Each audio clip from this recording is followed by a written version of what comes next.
Hi students, in today's physics session, we are learn about unbalanced force. In previous class, we are discuss about balanced force. What is a balanced force? When the two forces are acting on a body are in opposite in direction and equal in magnitude and the resultant force acting on the body is zero.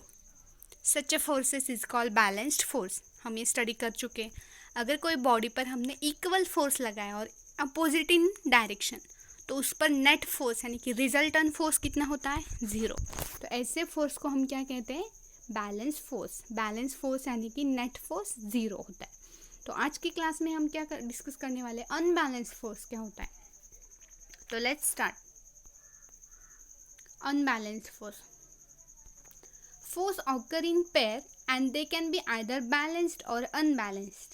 ये हम balance force के बारे में भी पढ़ चुके हैं. Force unbalance force में भी क्या होता है? फोर्स पेयर में ऑकर होता है, यानी कि हमें फोर्स पेयर में चाहिए तो वहाँ पे अनबैलेंस फोर्स होता है और बैलेंस फोर्स होता है. So what is a unbalanced force? See, when two forces acting on a body in opposite direction and if one force is greater than the other forces then the resultant force is not equals to zero. Such forces are called unbalanced force. देखिए, balanced and unbalanced force में difference क्या है? To force हमें act करने हैं body पर opposite in direction but one force is greater than another force or the force and resultant force is not zero. ऐसे force को हम क्या कहेंगे? Unbalance force. बैलेंस फोर्स में क्या था? हम इक्वल फोर्स अप्लाई करते थे opposite in direction but resultant force is zero. तो अनबैलेंस फोर्स में रिजल्टेंट फोर्स यानी कि नेट फोर्स जीरो नहीं होता. Unbalance force changes the state of rest और motion of a body. Unbalance force body की स्टेट चेंज करते हैं, यानी कि वो रेस्ट में होता है उसे मोशन में आ सकती है बॉडी. अगर कोई बॉडी मोशन में है तो रेस्ट में आ सकती है, यानी कि अनबैलेंस फोर्स बॉडी की स्टेट चेंज करती है. बैलेंस फोर्स बॉडी की स्टेट चेंज नहीं करती. This is the difference between balanced and unbalanced force. तो देखिए यहाँ पे एग्जांपल है. एक बॉक्स है जो हमने बेंच पर रखा है, ठीक है. उसके ऊपर ऑलरेडी दो फोर्सेस एक्ट है. ये हमने प्रीवियस क्लास में पढ़े. कौन से दो फोर्स? फर्स्ट तो ग्रेविटी जो नीचे की तरफ से लगती है और ऊपर की तरफ से नॉर्मल फोर्स यानी कि कोई ऑब्जेक्ट हो तो हर एक ऑब्जेक्ट पे ये दो फोर्स होते ही. ग्रेविटी एंड नॉर्मल रिएक्शन हो अपोजिट होते हो कैंसिल हो जाते, इसलिए बॉडी उसकी स्टेट चेंज नहीं करती. बट अगर जब हमने उस पर दो फोर्स एक्ट किए, देखिए यहाँ से एक हमने फोर्स एक्ट किया है F1 एंड यहाँ से फोर्स एक्ट किया है F1 and F2. अगर F1 force is greater then F2, F1 is greater then F2. Suppose F1 हमने 10 न्यूटन अप्लाई किया है एंड F2 हमने 5 न्यूटन अप्लाई किया है, तो बॉडी किस तरफ मूव होगी? इस तरफ, यानी कि इस तरफ का, यानी कि लेफ्ट की साइड का फोर्स क्या है? ज़्यादा है. तो यानी कि ये फोर्स तो कैंसिल हो गया. ग्रेविटी एंड नॉर्मल रिएक्शन क्यों? क्योंकि वो equal in magnitude and opposite direction. But ये फोर्स क्या होगा? देखिए, ये 10 न्यूटन है, ये 5 न्यूटन है. सो 10 माइनस 5 कितना हुआ? 5 न्यूटन. 5 न्यूटन किस तरफ अप्लाई होगा? इस तरफ, यानी कि लेफ्ट साइड में. तो इस बॉडी में टोटल फोर्स कितना अप्लाइड है? 5 न्यूटन, यानी कि resultant force is not zero. So this force is called unbalanced force. Unbalanced force में रिजल्टेंट फोर्स जीरो नहीं होता, यानी कि एक फोर्स दूसरे फोर्स से ज़्यादा होता है. यानी कि two forces are acting on a opposite direction and one force is greater than another force and resultant force acting on the body is not zero. ऐसे फोर्स को हम क्या कहते हैं? Unbalance force. अनबैलेंस फोर्स में body उसकी state change करती है. देखिए, अगर ये रेस्ट में होगी, ये बॉडी रेस्ट में है, तो हमने इस पर फोर्स अप्लाई किया, यानी कि यहाँ से ज़्यादा फोर्स अप्लाई किया तो यहाँ पे ज़्यादा लेफ्ट साइड में मूव करेगी. अगर हमने इस तरफ ज़्यादा फोर्स लगाया तो यहाँ से मूव होगी. अगर कोई मोशन में चल रही हो तो वो क्या होगी? रेस्ट में चली आएगी. यानी कि अनबैलेंस फोर्स उसकी स्टेट चेंज करता है. अब हम इसके कुछ एग्जांपल्स देखते हैं. examples of unbalanced force. See, tug of war. Tug of war में इस आदमी ने क्या किया है, 50 न्यूटन फोर्स लेफ्ट साइड में अप्लाई किया है एंड इस आदमी ने 30 न्यूटन फोर्स राइट साइड में अप्लाई किया है. यानी कि यहाँ पे रिजल्टेंट फोर्स कितना हुआ है, टोटल फोर्स, जो कि हमने प्रीवियस क्लास में स्टडी किया है कैसे रिजल्टेंट फोर्स फाइंड करते. तो रिजल्टेंट फोर्स कितना है, 50 माइनस 30 यानी कि 20 न्यूटन. 20 न्यूटन बट किस तरफ, लेफ्ट की तरफ. सो 20 Newton is a resultant force. तो ऐसे फोर्स को हम क्या कहेंगे, unbalanced force. So net force is not zero. Second example में देखिए, यहाँ पे इस बर्ड के ऊपर दो फोर्सेस एक्ट है. ऊपर की तरफ है 16 न्यूटन एंड नीचे की तरफ है 25 न्यूटन. सो रिजल्टेंट फोर्स कितना हुआ, 25 माइनस 16 यानी कि 9 न्यूटन. सो 9 न्यूटन किस तरफ लगेगा, 25 माइनस 16, 9 न्यूटन नीचे की तरफ से. So resultant force is 9 newton. So this is a unbalanced force. Net force is not zero. इस एग्जाम्पल में देखिए, यहाँ पे 3 न्यूटन है, यहाँ पे 4 + 4 8 न्यूटन है. तो रिजल्टेंट फोर्स कितना हुआ, 8 माइनस 3 5 न्यूटन. बट 5 न्यूटन किस तरफ, राइट की तरफ, जिस तरफ ज़्यादा फोर्स लगेगा. यानी कि वो बॉडी राइट की तरफ मूव करेगी अगर वो रेस्ट में है. तो इस तरफ से राइट साइड से 8 न्यूटन फोर्स अप्लाई किया एंड लेफ्ट साइड से 3 न्यूटन फोर्स अप्लाई किया, तो रिजल्टेंट फोर्स 5 न्यूटन होगा, लेकिन वो राइट साइड में होगा. सो this is a example of unbalance force. यहाँ पे देखिए, इस सैटेलाइट लॉन्च हो रहा है, तो उसके पास दो फोर्सेस हैं. एक ऊपर की तरफ से है 300 न्यूटन एंड नीचे की तरफ है वेट उसका 100 Newton. So what is the resultant force, resultant force is 300 minus 100. 300 minus 100 यानी कि 200. सो 200 न्यूटन फोर्स उसका ऊपर की तरफ लगेगा, यानी कि net force is 200 force. So this is the example of unbalanced force. Two forces act on a body in opposite direction. Her force यानी कि जो दो फोर्स अप्लाई हो रहे हो अपोजिट डायरेक्शन में है एंड एक फोर्स दूसरे फोर्स से ज़्यादा है एंड नेट फोर्स कितना है, ज़ीरो नहीं है. ऐसे फोर्स को हम क्या कहेंगे, अनबैलेंस्ड फोर्स.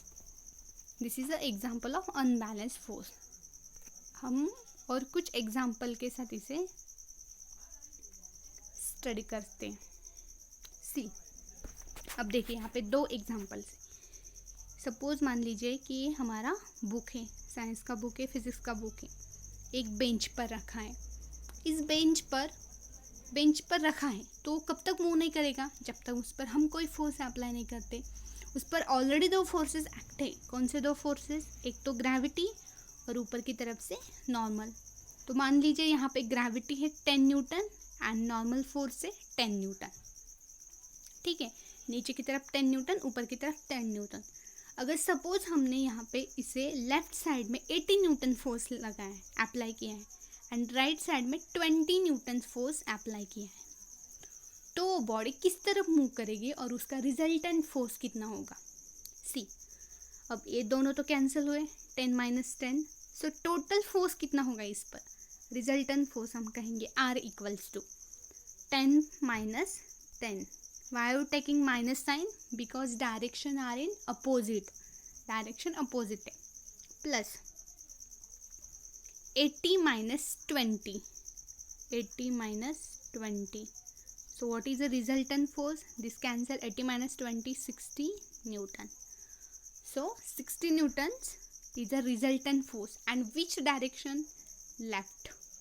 60 Newton left में, यानी वो बुक किस तरफ मूव करेगा, लेफ्ट की तरफ से. So this is a resultant force act on this book, यानी कि this is not a zero. Resultant force is not a zero, यानी कि this is a unbalanced force.